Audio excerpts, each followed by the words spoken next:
¿Qué pasaría si te dijera que esta región de Estados Unidos es al mismo tiempo una de las más densamente pobladas y también una de las más boscosas? O que una de sus montañas tuvo el récord mundial de la ráfaga de viento más rápida jamás medida en la Tierra, desde 386.000 kilómetros de muros de piedra ocultos en los bosques hasta una gran ciudad construida casi por completo sobre un banco de arena en desaparición. La geografía de esta región no es lo que imaginas. Aquí tienes 15 datos increíbles que nunca supiste sobre Nueva Inglaterra.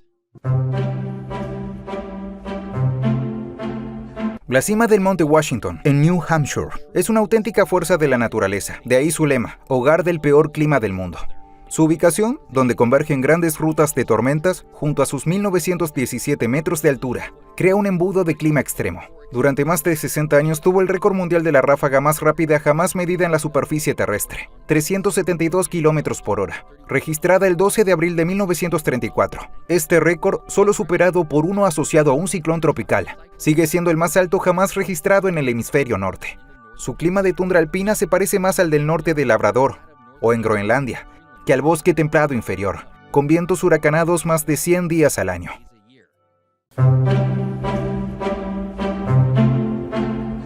Cape Cod, la icónica península con forma de brazo en Massachusetts, no es roca sólida, es una formación geológica joven creada en la última edad de hielo. Cuando la enorme capa de hielo, Laurentide, se retiró hace unos 20.000 años, actuó como un arado, empujando y depositando grandes cantidades de roca, arena y limo. Esta acumulación se conoce como morrena terminal. El resto del cabo es una llanura formada por corrientes de deshielo que arrastraron sedimentos más finos lejos del glaciar. En esencia, todo el cabo es un gigantesco banco de arena. Geológicamente es temporal. Sus altos acantilados del lado atlántico se erosionan casi 1 metro por año, cambiando constantemente el paisaje. Maine tiene una costa famosa por su forma irregular y dentada. En línea recta mediría apenas unos 367 kilómetros. Sin embargo, si se incluyen todas sus bahías, ensenadas y canales de marea, su litoral alcanza unos asombrosos 5.600 kilómetros, más largo que el de California. Esta compleja forma es resultado de su pasado glaciar. Durante la última edad de hielo, enormes glaciares excavaron profundos valles fluviales en el terreno. Cuando se derritieron, el nivel global del mar subió drásticamente. El océano Atlántico inundó esos valles previamente tallados. Este tipo de costa se conoce como costa de ría y es responsable de miles de islas rocosas, bahías profundas y puertos protegidos que definen la geografía y la cultura marítima de Maine. Vermont es el único estado de Nueva Inglaterra sin costa atlántica. Sin embargo, su fósil marino oficial es una ballena beluga. Esta increíble paradoja se explica por el mar de Champlain. Al final de la última edad de hielo, hace unos 13.000 años, la capa de hielo Laurentide era tan pesada que hundió físicamente la corteza terrestre. A medida que el glaciar se retiraba, el terreno quedó tan bajo que el océano Atlántico inundó los valles de San Lorenzo y del Champlain. Esto creó un vasto mar interior temporal. En 1849, trabajadores del ferrocarril en Charlotte, Vermont, descubrieron huesos de beluga enterrados en arcilla, a unos 3 metros bajo la superficie y a más de 240 kilómetros del océano actual. La roca base de Nueva Inglaterra no es original de Norteamérica. Geológicamente, la región es un mosaico de terrenos exóticos, fragmentos de continentes e islas volcánicas antiguas que alguna vez formaron parte de otras masas terrestres, incluidas zonas de la actual Europa y África. Estos terrenos se desplazaron y colisionaron con la placa norteamericana durante cientos de millones de años, especialmente durante la formación del supercontinente Pangea. Los montes Apalaches son los restos antiguos y erosionados de esa enorme colisión continental. Esta historia geológica explica por qué la roca de Nueva Inglaterra es tan distinta del resto del continente y tan rica en rocas metamórficas como el gneiss, esquisto y el mármol. Los densos bosques de Nueva Inglaterra están atravesados por unos 386.000 kilómetros estimados de muros de piedra. Estos muros no son fronteras antiguas, sino una huella de la historia agrícola de la región. Entre 1775 y 1825, cuando los colonos europeos despejaron la tierra para cultivar, encontraron una cosecha inesperada, millones de rocas y grandes bloques conocidos como erráticos glaciares, dejados por la última edad de hielo. Para limpiar los campos y construir cercas para el ganado, los agricultores trasladaron estas piedras hasta los límites de sus propiedades. Hoy, mientras los bosques han reclamado las antiguas tierras de cultivo, estos muros permanecen como un monumento resistente y duradero al pasado agrícola de la región. Una parte sorprendente del Boston moderno es que no es tierra original. Barrios famosos como Back Bay, Southend y el aeropuerto Logan están construidos sobre el terreno ganado al mar. La ciudad original se asentaba en una pequeña masa montañosa llamada la península de Shawmut, conectada al continente por una franja estrecha. A partir del siglo XIX, la ciudad emprendió uno de los mayores proyectos de relleno de tierras de la historia. Se rellenaron planicies de marea, marismas y partes del puerto para crear nuevos y valiosos terrenos urbanos. Back Bay, que antes era una marisma maloliente, fue rellenada con grava transportada en tren desde pueblos ubicados a casi 16 kilómetros de distancia. Este proyecto de ingeniería duplicó el tamaño de la península original y alteró permanentemente la geografía de Boston. La revolución industrial estadounidense comenzó en Nueva Inglaterra por una razón geográfica concreta: la energía hidráulica. Los ríos de la región, como el Merrimack, el Blackstone y el Connecticut, son cortos, empinados y de corriente rápida, aunque eso los hacía poco aptos para la navegación a gran escala, como el Mississippi. Su línea de caída, el punto donde descienden de la roca dura del interior a la llanura costera, era ideal para mover ruedas hidráulicas. Los empresarios construyeron enormes fábricas textiles directamente sobre estos ríos, aprovechando su energía. Ciudades como Lowell, en Massachusetts, Manchester, en New Hampshire, Pawtucket, en Rhode Island, crecieron de forma explosiva, impulsadas por la singular geografía fluvial de la región.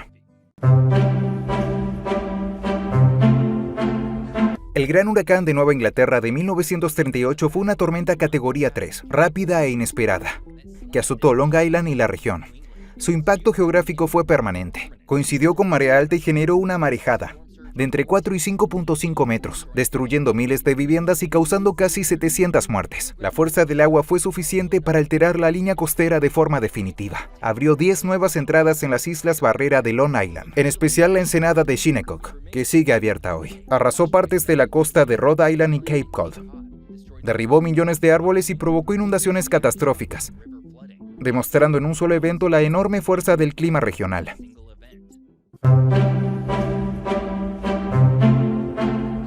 La frontera entre Maine y Canadá no se definió oficialmente hasta 1842, y la disputa dio lugar a la llamada Guerra de Aroostook. Este conflicto de 1838 fue un tenso enfrentamiento militar, casi sin derramamiento de sangre entre Estados Unidos y Gran Bretaña. La disputa era puramente geográfica: el control del valle del río St. John. El tratado de 1783 era ambiguo sobre las tierras altas que debían marcar la frontera. Ambos reclamaban el fértil valle y sus valiosos recursos madereros. Maine envió milicias para arrestar leñadores canadienses, y las tensiones escalaron al borde de la guerra. Finalmente, los diplomáticos intervinieron y se firmó el Tratado Webster-Ashburton, que dividió el territorio y fijó la frontera actual.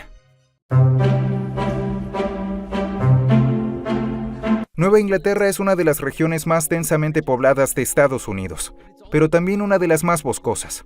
Esa es su gran paradoja. Maine, con 89% de cobertura forestal, y New Hampshire, con 84%, son los estados más forestados del país, seguidos por Vermont y Massachusetts. ¿Cómo es posible? La respuesta está en su geografía humana. Primero, muchas tierras agrícolas del siglo XIX fueron abandonadas cuando la agricultura se trasladó al oeste y los bosques recuperaron el terreno.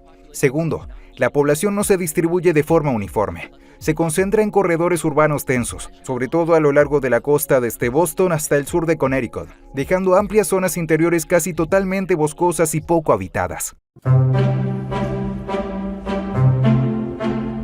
En la mayor parte de Estados Unidos, el condado es la principal unidad de gobierno local, pero Nueva Inglaterra es diferente. La unidad política y geográfica fundamental es el pueblo.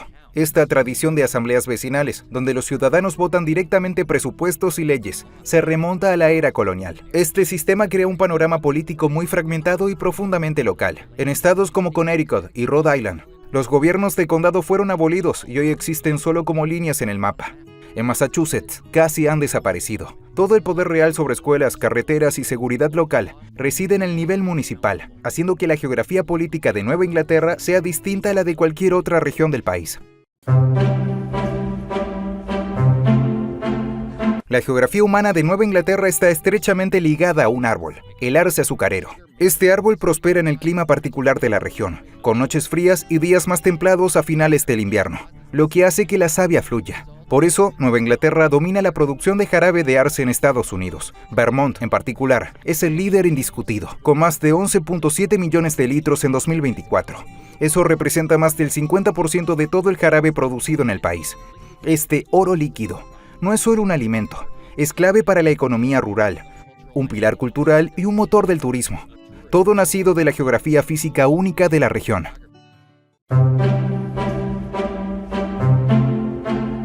Aunque Boston es una gran metrópoli, las demás capitales de Nueva Inglaterra reflejan su histórica geografía descentralizada. La más pequeña es Montpelier, en Vermont, con apenas 8.000 habitantes. Es la capital estatal menos poblada de Estados Unidos. De hecho, es la única capital sin un McDonald's. Augusta, en Maine, con unos 18.000 habitantes, y Concord, en New Hampshire, con cerca de 43.000, también están entre las más pequeñas del país. Eso es el resultado de una geografía histórica donde el poder político no se concentró en una gran ciudad, sino que se distribuyó entre muchos pueblos independientes. Por eso, la capital solía ser simplemente un punto de reunión práctico. Una característica clave de la Nueva Inglaterra moderna es que su economía se apoya en la educación superior. La región tiene la mayor concentración de universidades por habitante en Estados Unidos, desde pequeños colegios de artes liberales hasta centros de investigación de prestigio mundial, como Harvard y el MIT. En muchos pueblos, la universidad es el principal empleador. Este sector es un enorme motor económico que atrae miles de millones de dólares y una gran población nacional e internacional. La llegada de estudiantes, investigadores y profesores moldea la demografía, impulsa las industrias tecnológica y biotecnológica, y define el paisaje cultural de ciudades como Boston y Cambridge como ninguna industria tradicional podría hacerlo. Nueva Inglaterra es la región cultural original y más influyente de Estados Unidos, y aunque cada estado es una unidad autónoma, no se puede ignorar el fuerte vínculo que existe entre ellos. Algún día cada uno tendrá su propio video de 15 datos, pero debía empezar como una sola región. Espero que hayas aprendido todo sobre Nueva Inglaterra. Si fue así, mira este video sobre cómo la geografía creó la ciudad más cara de Estados Unidos. Gracias por verme. Hasta la próxima.